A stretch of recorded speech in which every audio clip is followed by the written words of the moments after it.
It's a race against time as Georgia lawmakers work to come up with a compromise on legislation that would pave the way for in-state growth of medical cannabis. A conference committee met for the first time this afternoon at the state capitol. Right now, patients with more than a dozen conditions can legally possess cannabis oil if they join the state's low THC oil registry. However, they have to break federal law to actually gain access to that oil. Now, Fox 5's Claire Sims joins us live at the state capitol. And Claire, the House and Senate have very different ideas on how to do this. Yeah, Doug, and right now that conference committee is meeting in a room at the state capitol behind me trying to reach a deal. That's because Friday, the state Senate passed their version of the bill, which actually allows for fewer licenses for medical cannabis cultivation here in Georgia. But some advocates are hoping that the deal they reach will allow for more licenses so that more patients can have access.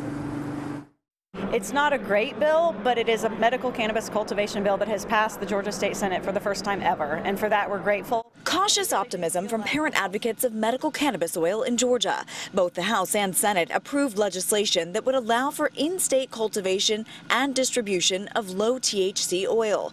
But both chambers believe their solution is better than the others, and the issue must now be decided by a conference committee. We're just continuing to work together. I think that this is a cumulative approach that we've got here, and it continues to keep a lot of big ideas on the table for us to continue to deliberate. Right now, patients with seizures, autism, and more than a dozen other conditions can join the state's low THC oil registry, which allows them to possess up to 20 ounces of the oil. But they have to break federal law and smuggle it into the state. The Senate's plan would allow the state to license up to 4 growers and distributors, 1 large company, 1 small company, and 2 state entities, the University of Georgia and Fort Valley State. But the House's measure would provide for as many as 10 private vendors. Lawmakers don't have much time to reach a compromise. The legislative session is set to end by midnight Tuesday.